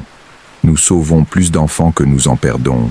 Et ceux que nous perdons, eh bien, peut-être méritent-ils que quelqu'un se souvienne d'eux.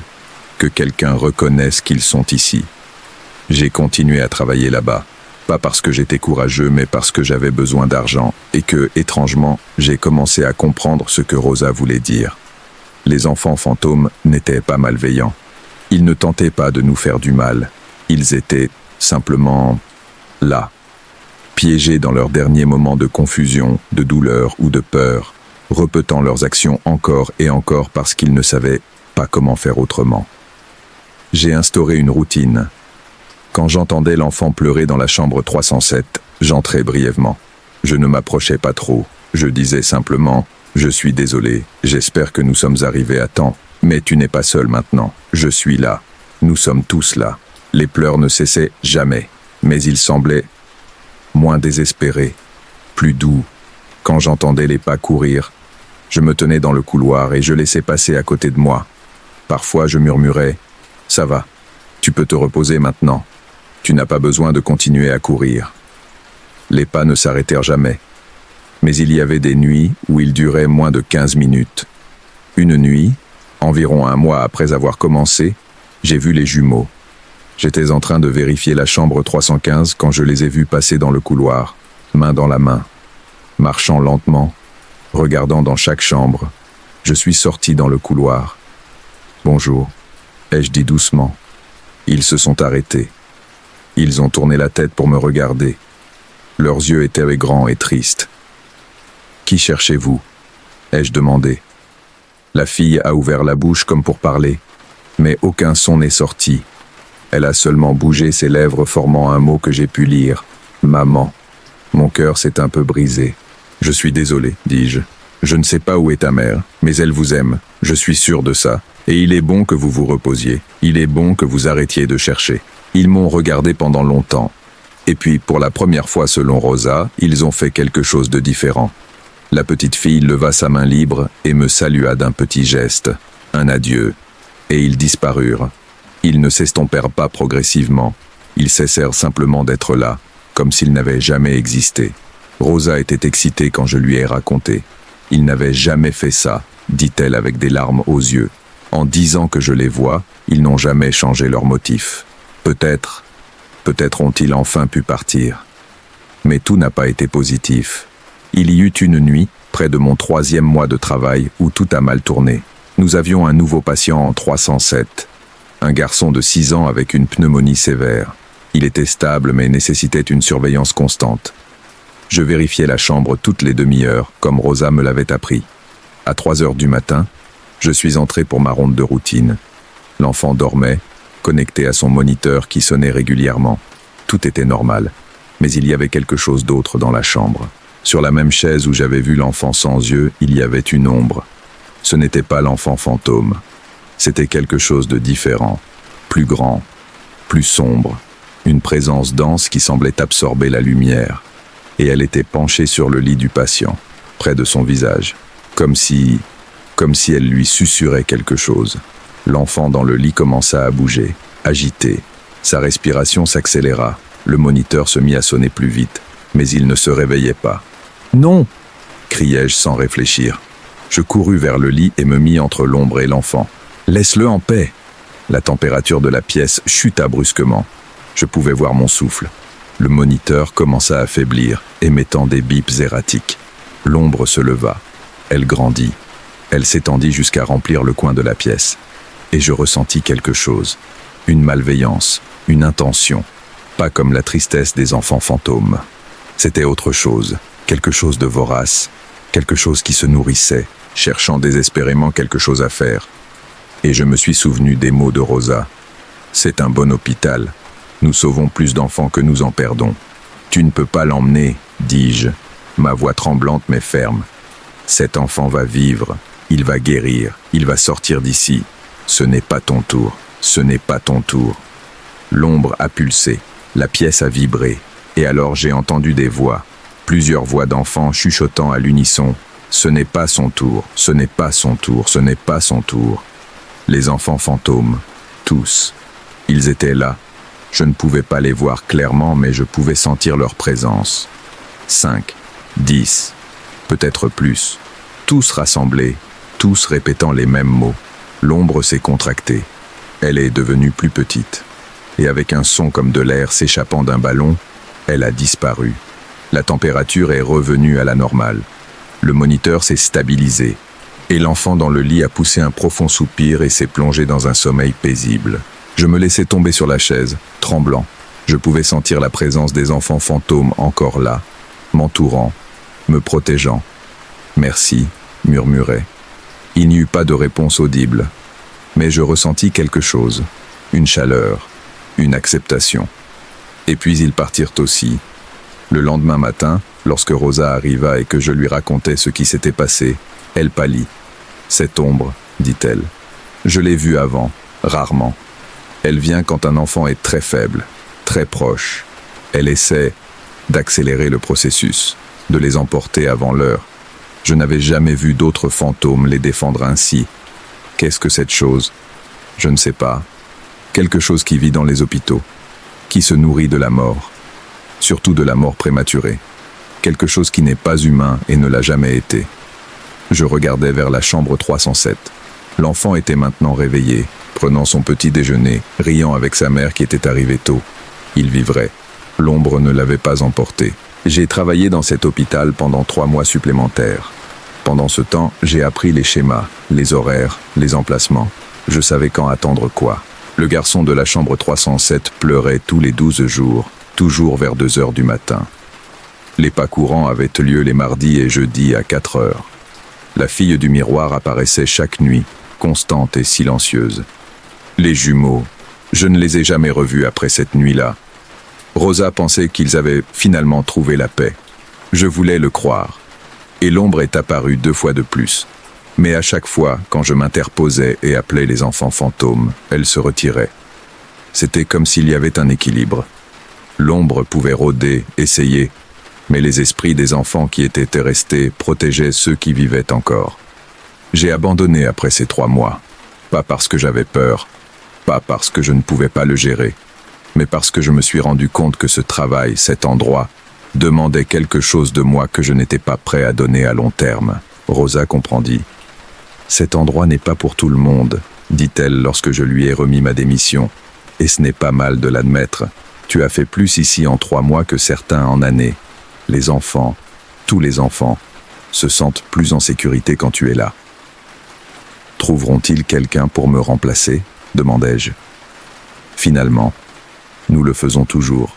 Cet hôpital survit parce qu'il y a des gens prêts à travailler dans l'obscurité, littéralement et figurativement. Ma dernière nuit à l'hôpital fut calme. J'ai fait mes rondes comme d'habitude. J'ai vérifié chaque patient.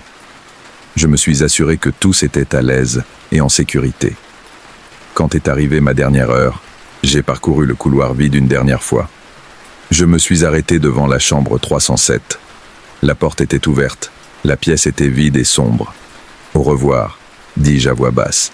« Je suis désolé de ne pas pouvoir rester plus longtemps. Mais quelqu'un d'autre viendra, quelqu'un qui se soucie. Il y aura toujours quelqu'un. » Depuis l'obscurité de la pièce, j'ai entendu un murmure, si doux que je l'ai presque imaginé. « Merci ». Ce n'était pas la voix de l'enfant sans yeux, c'était quelque chose de plus. Une collection de voix, tous les enfants qui sont restés, tous ensemble. « De rien », répondis-je, et je partis. 5 ans ont passé depuis lors.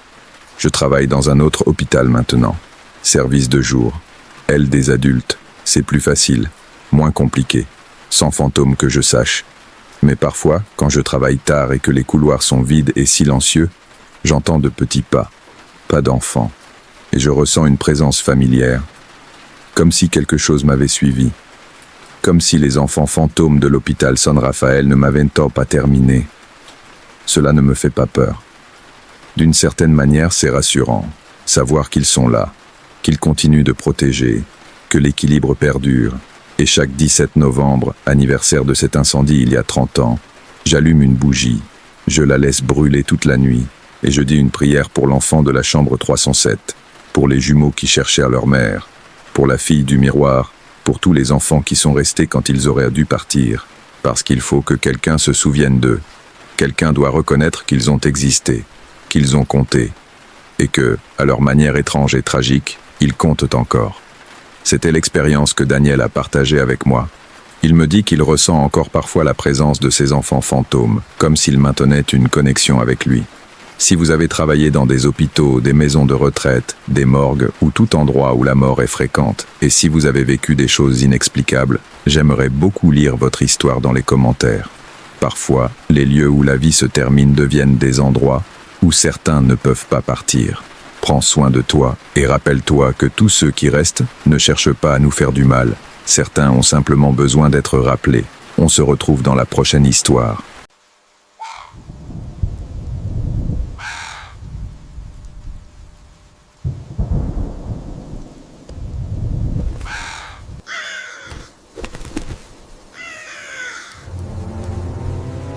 J'ai reçu ce témoignage d'une auditrice nommée Patricia, qui vit dans un village côtier du Mexique. Si vous avez déjà eu une rencontre avec quelque chose que vous ne pouvez pas expliquer, j'aimerais que vous me le racontiez dans les commentaires. Les histoires que vous partagez sont le cœur de cette chaîne. Ce que Patricia a vécu s'est produit il y a 10 ans, lorsqu'elle a hérité de la maison de sa grand-mère maternelle. Elle pensait qu'elle recevrait une propriété ancienne avec de bons souvenirs, mais ce qu'elle a trouvé là-bas l'a amenée à remettre en question tout ce qu'elle croyait savoir sur sa famille. C'est une histoire sur des secrets hérités, sur des objets qui ne devraient pas bouger seuls, et sur une présence qui n'est jamais vraiment partie. Je n'aurais jamais imaginé que hériter de la maison de ma grand-mère changerait ma vie de la manière dont cela l'a fait. Quand elle est morte, j'avais 25 ans et je venais de terminer ma carrière en tant qu'enseignante. Je vivais en ville, dans un petit appartement que je partageais avec une amie, et l'idée d'avoir une maison à moi, même si c'était dans le village, semblait être une bénédiction. Ma grand-mère Esperanza avait vécu seule pendant les 20 dernières années de sa vie, depuis la mort de mon grand-père. C'était une femme silencieuse, de peu de mots, mais toujours aimable. Je lui rendais visite chaque été quand j'étais enfant, et je me souvenais de sa maison comme d'un endroit tranquille, rempli de plantes et de l'odeur de l'encens qu'elle brûlait constamment. Cela ne me semblait jamais étrange à l'époque. C'était juste une partie de qui elle était. La maison était à la périphérie du village, une construction en adobe et en tuiles rouges que mon arrière-grand-père avait érigée dans les années 30. Elle avait une grande cour avec un vieux puits qui ne fonctionnait plus, un jardin négligé et 3 pièces principales. Quand je suis arrivé pour faire l'inventaire des biens, ma cousine Lucia m'a accompagné, elle qui avait aussi passé des étés là-bas étant enfant. C'était un samedi d'octobre. Je me souviens qu'il faisait chaud malgré que nous étions déjà en automne. Le village était calme, presque désert. Nous avons ouvert la porte principale avec la clé que l'avocat m'avait donnée et nous sommes entrés. L'odeur fut la première chose qui m'a frappé. Ce n'était pas désagréable, mais c'était intense. Un mélange d'herbes sèches, de cire de bougie et cet encens que ma grand-mère brûlait toujours. Tout était exactement comme je m'en souvenais. Les meubles anciens, les photographies sur les murs, les rideaux en dentelle qui filtraient la lumière du soleil. « Ça fait bizarre d'être ici sans elle », dit Lucia à voix basse. J'acquiesçais. Il y avait quelque chose dans le silence de la maison qui semblait trop dense, comme si l'air lui-même attendait quelque chose. Nous avons commencé par le salon. Il y avait des boîtes à remplir, des choses à trier. La plupart étaient des objets courants, des livres, des assiettes, des vêtements usés. Mais dans une vieille armoire, nous avons trouvé quelque chose qui m'a fait m'arrêter. C'était une boîte en bois sculptée, de la taille d'une boîte à chaussures, avec des symboles gravés que je ne reconnaissais pas. Elle était fermée par un petit cadenas en bronze. Je l'ai sortie avec précaution et l'ai posée sur la table. « Qu'est-ce que c'est » demanda Lucia en s'approchant. « Je ne sais pas, je ne l'avais jamais vue. » J'ai cherché parmi les affaires de ma grand-mère jusqu'à ce que je trouve un porte-clés avec plusieurs vieilles clés. L'une d'elles, la plus petite, s'est glissée dans le cadenas. Je l'ai ouvert avec un léger clic. À l'intérieur, il y avait des objets étranges. De petites pochettes en tissu attachées avec un fil rouge, chacune étiquetée avec des noms écrits à la main. J'ai reconnu certains. Ce étaient des noms de gens du village, certains de membres de la famille. Il y avait des bougies noires et rouges, jamais utilisées. De vieilles photographies avec des épingles enfoncées dedans. Un carnet avec des pages jaunies remplies d'une écriture serrée à l'encre noire. Lucia a reculé d'un pas. Patricia, c'est de la sorcellerie. Je sentis un frisson parcourir ma colonne. Je pris le carnet et l'ouvris. Les pages contenaient des recettes, mais pas de cuisine. C'étaient des instructions pour des rituels, des sorts, des conjurations. Certaines pour la protection, d'autres pour la guérison. Mais il y en avait d'autres. D'autres étaient pour causer du tort, pour rendre malade, pour éloigner, pour lier. Ma grand-mère elle ne faisait pas ces choses, dis-je, bien que ma voix sonnait incertaine. Es-tu sûr? Parce que ça, Lucia désigna les sachets. Ça ne vient pas de quelqu'un qui jouait juste avec des herbes médicinales. Je feuilletais les pages du carnet de plus en plus perturbé. Il y avait des diagrammes d'autels, des instructions sur les phases lunaires, des listes d'ingrédients qui comprenaient des choses que je préférais ne pas identifier. Et à la fin, il y avait une section qui me glaça le sang. Elle était datée d'à peine 1 an avant la mort de ma grand-mère. Le titre disait « Protection contre ce que j'ai libéré ». Les instructions étaient spécifiques et terrifiantes. Elles parlaient d'une entité qui avait été invoquée des décennies auparavant. Quelque chose que ma grand-mère avait appelé pour un but qu'elle ne précisait pas, mais qu'elle n'avait jamais pu renvoyer à sa place. Elle disait qu'elle avait réussi à la contenir dans la maison grâce à des barrières de sel, des herbes spécifiques qui devaient être renouvelées à chaque nouvelle lune et des bougies qui devaient rester allumées à certains endroits. Si les protections échouent, lisait-elle à voix haute, elle viendra pour moi. Et ensuite, pour mon sang. Lucia me prit le carnet. Nous devons sortir d'ici, maintenant. Mais j'étais paralysé, regardant les petits sachets. J'en ai pris un avec mon nom. Patricia Morales. Je l'ai ouvert avec des mains tremblantes. À l'intérieur, il y avait une mèche de mes cheveux d'enfant, une dent de lait et des herbes sèches. Elle me protégeait, ai-je chuchoté. Tous ces petits sachets, ce sont des protections. À ce moment-là, nous avons entendu un bruit venant de l'une des pièces au fond.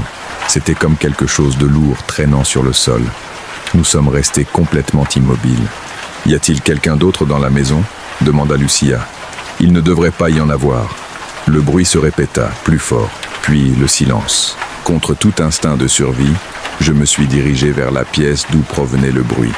C'était la chambre que ma grand-mère utilisait pour prier, un petit espace que je me souvenais rempli de saints et d'images religieuses.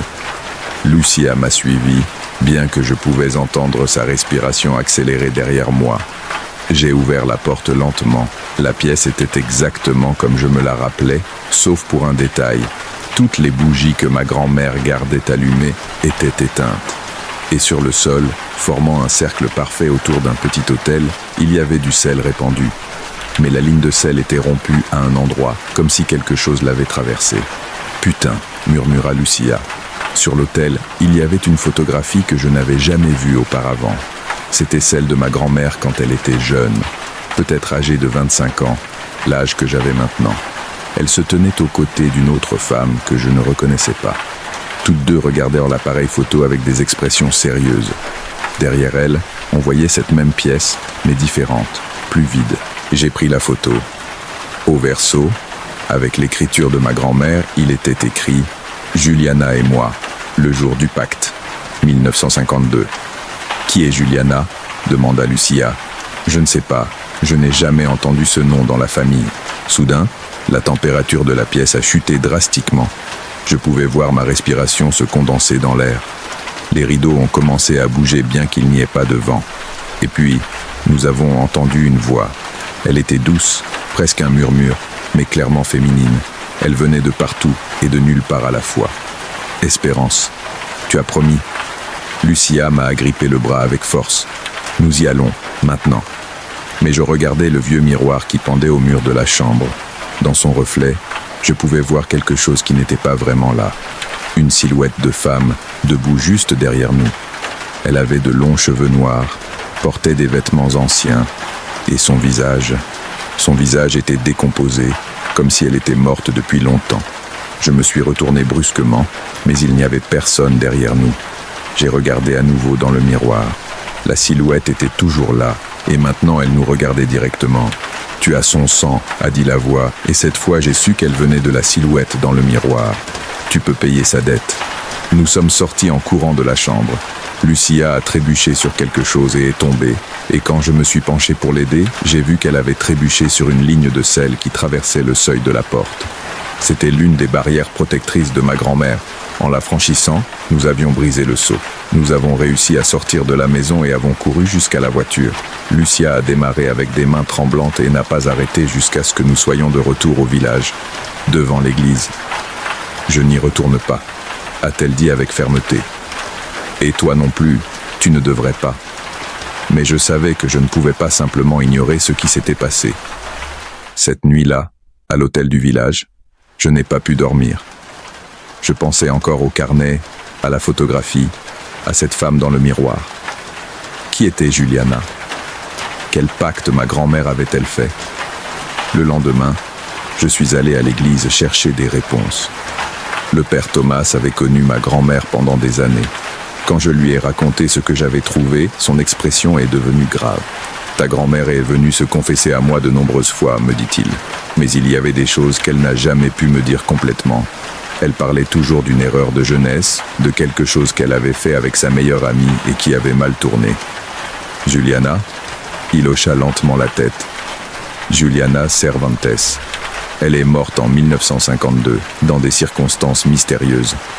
On a retrouvé son corps dans le puits de la maison de ta grand-mère.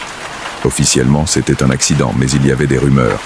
Certains disaient que ta grand-mère et elle avaient essayé de faire un rituel, quelque chose pour obtenir ce qu'elle voulait dans la vie. Amour, argent, pouvoir, les choses que les jeunes et désespérés désirent souvent. Et que s'est-il passé ? Je ne le sais pas avec certitude, mais Juliana est morte cette nuit-là. Ta grand-mère n'a jamais été la même. Elle est devenue religieuse de manière obsessionnelle. Elle a rempli sa maison de protection. Et elle ne s'est jamais approchée du puits. Le puits. Je me souvenais l'avoir vue dans la cour, couvert d'un lourd couvercle en bois. Enfant, on m'avait dit de ne jamais m'en approcher, que c'était dangereux. Père, pensez-vous que Juliana est toujours là? Je ne sais pas, ma fille. Mais je sais que ta grand-mère a vécu dans la peur pendant 50 ans. Et si tu as brisé les protections qu'elle avait mises? Il s'arrêta, choisissant ses mots avec soin. Tu devrais envisager de vendre cette maison. Il y a des choses qu'il vaut mieux laisser en paix. Mais je ne pouvais pas la vendre sans d'abord comprendre ce qui s'était réellement passé.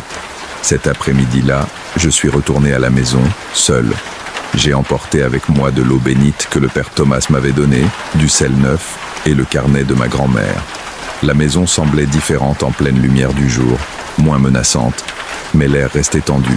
Je suis allé directement à la salle de prière et j'ai reconstruit la ligne de sel que nous avions brisée.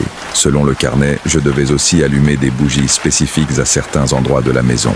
Pendant que je travaillais, j'ai trouvé plus de preuves des rituels de ma grand-mère. Il y avait des sachets de protection cachés dans les cadres des portes, des symboles dessinés derrière les tableaux, des herbes accrochées à des endroits stratégiques. Toute la maison était essentiellement un grand sceau protecteur. Lorsque la nuit est tombée, j'avais reconstruit la plupart des barrières selon les instructions du carnet. Je me suis assise dans le salon, épuisée, me demandant si je faisais ce qu'il fallait ou si je devenais simplement aussi paranoïaque que ma grand-mère. À minuit, je l'ai entendu à nouveau. « Tu ne peux pas me tenir à l'écart pour toujours. » La voix venait de la cour. Je me suis penché par la fenêtre et j'ai vu une silhouette debout près du puits. C'était la même femme que dans le miroir, mais maintenant je pouvais la voir plus clairement. Sa robe était trempée comme si elle venait de sortir de l'eau. Sa peau avait une teinte grisâtre. Et ses yeux me regardaient avec un mélange de douleur et de colère. « Que veux-tu » ai-je crié à travers le verre. « Ce qu'on m'a promis. Espérance m'a appelé. Nous avons fait le pacte ensemble. Elle a obtenu tout ce qu'elle a demandé. Une longue vie, une famille, la prospérité. Moi, je n'ai obtenu que la mort. Ce n'était pas de ma faute. je n'étais pas là. Mais tu portes son sang. La dette te revient. Je sentais la panique monter dans ma gorge. Quelle dette? Que suis-je censé te donner? La silhouette s'est approchée de la fenêtre. Je pouvais maintenant voir les détails grotesques de son visage décomposé, l'eau qui gouttait constamment de ses cheveux. Un échange, une vie pour une vie. Elle a promis que lorsque le moment viendrait, quelqu'un de son sang prendrait ma place. Je descendrai dans le puits et je serai libre. Tu es folle? Je ne vais pas. Alors je continuerai d'attendre. Chaque nuit, je serai ici. Chaque nuit, je m'approcherai un peu plus. Les protections s'affaibliront. Et quand elles échoueront enfin, elle a souri, montrant des dents noircies. Je prendrai ce qu'on me doit, que tu le veuilles ou non. Elle a disparu. Elle s'est simplement évaporée comme de la fumée. J'ai passé le reste de la nuit éveillé, feuilletant le carnet frénétiquement. Il devait y avoir un moyen de rompre le pacte sans avoir à me sacrifier. J'ai trouvé une entrée écrite par ma grand-mère des années auparavant. J'ai tout essayé pour la libérer. Mais le rituel que nous avons fait était trop puissant. Nous avons appelé quelque chose de plus grand que nous, et nous lui avons promis des choses que nous ne comprenions pas. Juliana a payé le prix de notre ignorance. Maintenant, je peux seulement la contenir et prier pour que, quand je mourrai, cela se termine avec elle. Que Dieu pardonne ma lâcheté. Mais je n'avais pas fini. Maintenant, c'était à mon tour de faire face aux conséquences. Au cours des jours suivants, j'ai consulté des guérisseurs, des personnes qui connaissaient les anciennes pratiques. Tous m'ont dit la même chose. Les pactes faits avec le sang sont presque impossibles à rompre sans compléter l'échange promis. Mais une vieille du village, Doña Socorro, m'a offert une possibilité. Il y a un moyen, m'a-t-elle dit, mais c'est dangereux. Tu dois aller au puits à minuit de la nouvelle lune.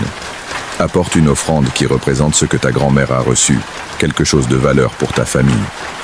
Et tu dois parler directement à Juliana, lui demander pardon sincèrement, lui offrir quelque chose en échange de sa libération. Quel genre de quelque chose? C'est à toi de le décider, mais cela doit être un véritable sacrifice, quelque chose qui te coûte. La nouvelle lune était dans 3 jours. J'ai passé ce temps à réfléchir à ce que je pouvais offrir. J'ai examiné toutes les possessions de ma grand-mère, cherchant quelque chose qui avait une véritable valeur pour elle. Finalement, j'ai trouvé quelque chose dans sa chambre. Une bague de mariage qui avait appartenu à mon arrière-grand-mère, la mère de ma grand-mère. C'était un bijou ancien, en or avec un petit diamant. Selon une lettre que j'ai trouvée, ma grand-mère l'avait estimé au-dessus de toutes ses possessions. J'ai aussi décidé d'offrir quelque chose qui m'appartenait, mon droit sur la maison. Si Juliana acceptait, je renoncerais à l'héritage et la propriété serait vendue. Les fonds iraient à l'église pour des messes en mémoire de Juliana. La nuit de la nouvelle lune est arrivée. Le ciel était complètement sombre, sans étoiles. J'ai marché vers le puits avec la bague dans une main et une bougie dans l'autre. Mon cœur battait si fort que je pouvais l'entendre dans mes oreilles. J'ai retiré le couvercle du puits. L'odeur qui s'en échappa était nauséabonde. Eau stagnante, décomposition, mort. L'obscurité à l'intérieur était absolue. Je laissai tomber la bougie et pendant un instant, elle éclaira les murs en pierre couverts de mousse et de moisissures, avant de tomber dans l'eau lointaine avec un sifflement. Juliana, appelai-je d'une voix tremblante. Je suis ici. Je veux faire la paix. Le silence fut ma seule réponse au début. Puis, j'entendis quelque chose bouger au fond du puits. Un éclaboussement. Quelque chose qui montait. « Parle », dit sa voix, résonnant dans le puits. Ma grand-mère a commis une terrible erreur. Elle t'a entraîné dans quelque chose que nous ne comprenions aucune de nous, et c'est toi qui as payé le prix. Je suis profondément désolé. Je suis désolé que tu aies été piégé tout ce temps. Ce n'est pas juste. Et cela change quelque chose ? Je ne peux pas te rendre la vie, mais je peux t'offrir ceci. Je laissai tomber la bague dans le puits. C'était le bien le plus précieux de ma grand-mère, ce qui lui rappelait sa mère, sa famille, le véritable amour. Et je t'offre cela aussi. Je renonce à cette maison, à cette terre. Elles seront vendues, et l'argent servira à faire dire des messes pour toi, pour que tu puisses enfin reposer en paix. Un autre silence. Puis, je l'ai vu, grimpant sur les parois du puits comme une araignée, sa silhouette tordue et mouillée émergeant de l'obscurité. Je suis resté paralysé de terreur, mais j'ai gardé ma position. Elle est sortie complètement du puits et s'est tenue devant moi. De près, elle était encore plus horrible que je ne l'avais imaginé. Mais dans ses yeux morts, J'ai vu quelque chose que je ne m'attendais pas à voir. De la tristesse. 50 ans, murmura-t-elle. 50 ans dans l'obscurité, dans le froid, seule. Je sais, et je suis tellement désolé. Elle tendit une main vers moi. J'étais sur le point de reculer quand je réalisai qu'elle n'était pas menaçante. C'était comme si elle voulait me toucher. Rassemblant tout mon courage, je lui pris la main. Elle était froide comme la glace et humide. Mais quand je la touchais, je ressentis quelque chose de plus. Je ressentis sa douleur, sa solitude, son désespoir. Mais je ressentis aussi quelque chose se libérer, comme un nœud qui se dénouait enfin. « Merci », dit-elle, et sa voix sonnait différemment maintenant. Plus humaine, plus chaleureuse. Sa forme commença à changer. La décomposition recula, sa peau reprit de la couleur. Pendant un instant, je pus voir la jeune femme qu'elle avait été, belle, pleine de vie, avec des yeux brillants et pleins d'espoir. L'amie que ma grand-mère avait trahi par peur et ambition. Isa Esperanza, commença-t-il, mais s'arrêta. Non, elle le sait déjà. Elle a vécu avec ça chaque jour. Puis il s'est simplement évaporé. Pas comme avant, pas comme de la fumée ou des ombres. Cette fois, c'était comme de la lumière, comme quelque chose qui s'élevait enfin vers l'endroit où il devait être. Je suis resté là pendant longtemps, tremblant, pleurant, traitant tout ce qui s'était passé. Le lendemain matin, j'ai appelé l'avocat et commencé les démarches pour vendre la maison. Je ne voulais rien d'elle. L'argent a été entièrement donné à l'église du village, spécifiquement pour des messes perpétuelles pour le repos de Juliana Cervantes. Avant de quitter le village pour la dernière fois, je suis allé au cimetière. J'ai trouvé la tombe de Juliana, oubliée et couverte de mauvaises herbes. J'ai nettoyé la pierre tombale et laissé des fleurs fraîches. « Repose en paix », ai-je murmuré. Cette nuit-là, pour la première fois en semaine, j'ai dormi sans cauchemar. Mais parfois, dans des moments tranquilles, je pense encore à ma grand-mère, à la façon dont elle a vécu toute sa vie en portant ce fardeau, protégeant sa famille des conséquences d'une erreur de jeunesse. Je pense à Juliana, piégée dans l'obscurité pendant un demi-siècle à cause de l'ambition d'une amie. Et je pense à la façon dont les erreurs du passé peuvent s'étendre vers l'avenir, atteignant des générations qui ne savaient même pas qu'il y avait une dette. La maison a finalement été démolie. Le nouveau propriétaire du terrain a rempli le puits de béton et y a construit quelque chose de moderne. J'espère que Juliana est vraiment en paix maintenant. J'espère que mon offrande a été suffisante. Parce qu'à chaque fois, lors des nuits de nouvelle lune, je ressens encore un froid soudain. Et je me demande si je l'ai vraiment libérée, ou si j'ai simplement déplacé le poids de sa malédiction ailleurs. Je me demande si le pardon a été suffisant, ou si j'aurais dû faire plus. Je ne suis jamais retourné dans ce village. Je ne reviendrai jamais. C'était l'expérience que Patricia a partagée avec moi. Elle m'a dit que depuis lors, elle a évité tout ce qui est lié à l'occulte et qu'elle vit avec l'espoir que Juliana a finalement trouvé la paix. Si jamais tu as hérité de quelque chose de plus que des objets de ta famille, quelque chose d'invisible mais lourd, j'aimerais que tu me le racontes dans les commentaires. Les histoires de dettes héritées sont plus courantes qu'on ne le pense. Et si cette histoire t'a fait réfléchir, envisage de t'abonner pour plus de témoignages comme celui-ci. Chaque semaine, je partage des expériences que des personnes comme toi nous envoient. Prends bien soin de toi et repose-toi bien.